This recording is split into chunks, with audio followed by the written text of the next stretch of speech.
All right, so here we got the Miguron Vane XL, a collaboration with Wu Fam. He also had the regular version, but I think the regular version is just, I like this size way better. 3.6-inch blade. But let's start from the handle. We have titanium here, and it's interesting because this is PVD coated titanium, and it also has a very nice texture. You'll be surprised. Even when your hands are wet, this feels actually pretty good, surprisingly enough. And the pocket clip is very well integrated, also milled titanium as well as the backspacer. And the chamfers on here are just something to mention because usually I complain about such squared off handles. They are contoured very slightly, but very slightly, probably not going to be able to see it even.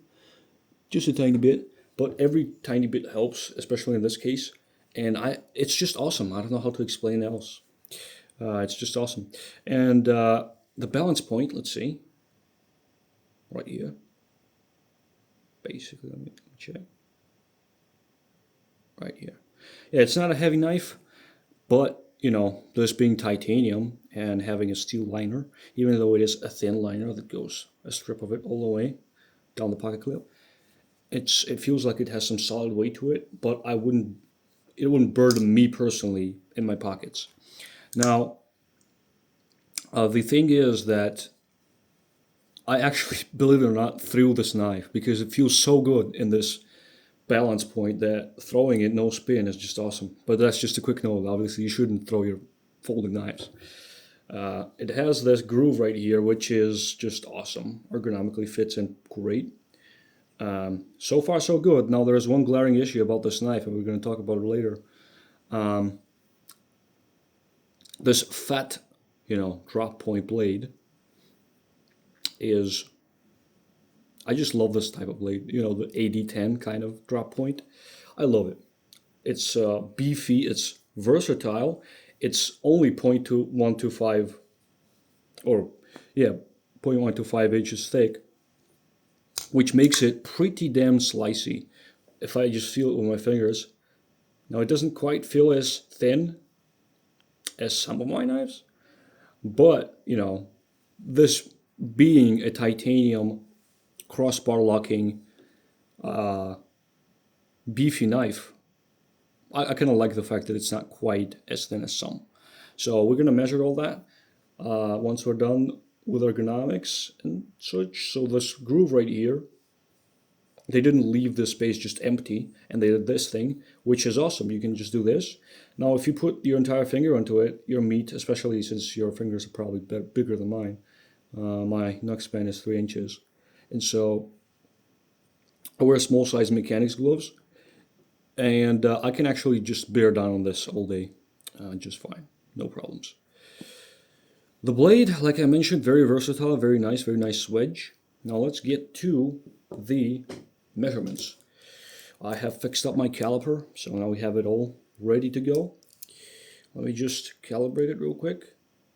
Oh, it's already great. It's already pretty much great. So, blade thickness, let's just make sure we're not getting tricked. 3.3 millimeters, or 1 point, even thinner than we were told, 1.23. Pretty much spot on, right? Let me just try again.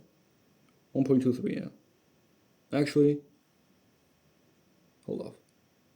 Yeah, 1.23. Okay, that's even better. That's even better. And the thickness of the handles in the thickest part is 0.49. And you'd be surprised, that's on the thinner side, but it feels much better than this suggests, I'll tell you. Now, to the locking geometry itself, right? The crossbar lock, the action. I'll tell you, this is about medium strength crossbar lock. A little bit on the heavier side, maybe like a 6 out of 10 if I had to rate it. So that's great, and the action is dialed in perfectly. I can still, like with most crossbar locks, I can still do this, and it sort of just flicks out, boom, with my left hand. I could even actually just pinch it and open it up completely. So it doesn't take a whole lot of force, but that's the whole shtick with crossbar locks. I'm fine with that. Thumb stud works perfectly fine. And so, you know, if not a single action guy, I guess you could do this, you know. But otherwise, no issues there. Now we move to the geometry here. The close position stop pin has been adjusted from the initial version, and it is now way far back from the sharpening life. It's right here somewhere, so you're never going to hit that. Perfectly fine. Now, what I do have an issue with is the stop pin itself, right? It works perfectly fine, but just look at it. It does not inspire a whole lot of confidence. I don't know if it does to you, but if I'm buying a knife for this price, made in titanium with a beefy blade geometry, quite beefy, this being a tall, but still saber grind, and what you do is with a crossbar lock, right, which is a hard use kind of lock, relatively speaking. Of course, this is all within folding knife realms, but I want to be able to be confident in my knife no matter what I do. Maybe I do want to baton it into something like, I guess it's not going to be a realistic scenario under which you would need that kind of a stop pin. However, you know, I just like to have that confidence. After all, it's just a tiny piece of steel that makes or breaks a knife, right, in some situations. So I wanted to just measure that real quick. Let's see. How big is our stop pin? Can we just do that in this position? Yeah.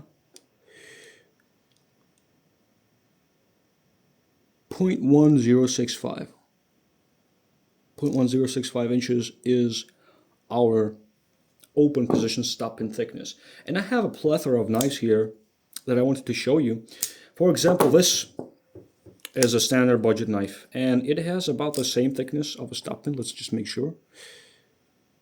Yep, exactly the same. Now, this specific knife I beat the heck out of and nothing happened to it. Literally nothing. So that's that. But I didn't like hard use it. I guess I did throw it a couple times, but I didn't try to baton anything with it. So it's still possible, of course, to have a knife with this kind of size of a stop pin and it to function perfectly fine. But I just like to have the damn peace of mind, you know? Like with this thing, now we're talking, you know what I mean? And one other thing I forgot to mention is the finger groove. If you compare it, it's very neutral, and that's just awesome. That's just very awesome, because with this thing, I have to fight the ergonomics all the time, because if I just do two fingers like this, then, you know, I'm hitting the beak here. And that's the only way I can choke up real high, or this one. But then, you know, this finger hits the same beak. So that's an eternal issue for people with smaller hands, I guess. But with this thing, you are not going to be ever worried about stop pin thickness. Now, for one thing, it's backed by the triad lock, right? So that's already understandably much beefier. I don't know if I can. Well, it's already, I mean, it's already says 1.85, and I couldn't even take the whole circumference of the stop pin. So there's that. This is never going to break. I mean, you can baton with this, actually, and people have done it. This, a budget knife, a very budget knife, like 40 bucks, 40, 50 bucks, all day long. Check the stop pin. Thicker, quite a bit thicker. 0.127. There you go. It's doable. It is totally doable. Freaking CGRB Pyrite. Let's see it. Let's see it. Very lightweight knife, very light duty knife. The stop pin. Same. Just a tiny bit thinner, not even noticeably. And this is a light duty knife. Very light duty knife. So what's up with that? Utility knife also, like I showed you in the beginning. Same, almost the same. I mean, I don't know, guys. And a folding kitchen knife will last. Just out of curiosity, let's see.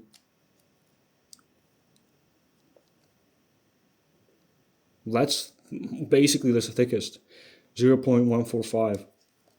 Guys, let me tell you, companies, I don't know why people don't usually pay attention to that. I have no idea. For some reason, I don't see people mentioning the stop pin thickness or measuring it. Just visually, you know, I've seen Neves knives mention it a couple times, but other than that, it just seems like a missed issue. Like it feels like unless it is like detrimentally thin, people just don't care. which is fine, I guess, if you're just using your knife as a knife. But I want to have a thing that I can say is so robust that no matter what I do with it, I'm not going to break it. You know what I mean? Now, you can break everything, of course, but within reason, right? Within more of a reason than you would be with a normal pocket knife. You know what I mean? Maybe I'm just paranoid. I also forgot to mention there is a bit of a gap between the tang contact and the stop pin. There's a bit of an empty space. Try to focus. It's probably not going to show, but you know, like this space right here and here. But that's no big deal. No big deal at all. I don't know, guys. I don't know how to feel about this. Like, this feels more of a fancy dress thing to me than a functional tool, even though it is very much a functional tool. I don't know. Now, what things would I have preferred it to be? I would prefer a taller backspacer, of course, on all of my knives, without exception, because that'll be more comfortable to grip. But hey, you know, this would increase weight. Maybe it was a design choice. Maybe it was hard to execute. Whatever reason it is, fine. Not a huge deal. That's just my nitpick. And also, I wanted to mention the finish, right? I did mention in the beginning that I like it, but it's probably not going to wear too well. Also have to mention that because it's just going to basically expose the actual titanium underneath. You know, the same thing that happens with anodizing on aluminum, and it's not going to look great probably, but it's going to function, so that's all that matters to you. I would prefer like raw titanium. I don't know if the texture will be the same though, or the comfort, because that does seem to play a big role. I'm not sure how much though. But I would definitely prefer raw titanium scales still. Or like stonewashed ones, you know. Something of that sort. The blade, yeah, I forgot to mention the blade is obviously with a satin finish and a hand-rubbed satin up top, which is great. This looks just awesome. No complaints there. So those two things, and the last thing is the stop pin, the damn stop pin. Please, please, please give me a thicker stop pin. Just a tiny bit thicker stop pin, guys. Just a tiny bit. That's all I'm asking. Not a lot to ask. That is it. That is it. I appreciate you guys' time, and tell me, am I being schizo? Am I being paranoid about the thickness of the stop pin? This knife will probably hold up to 99% of all uses you could ever imagine in your head even. However, well, I mean reasonable uses, of course. However, I don't know, it just bugs me.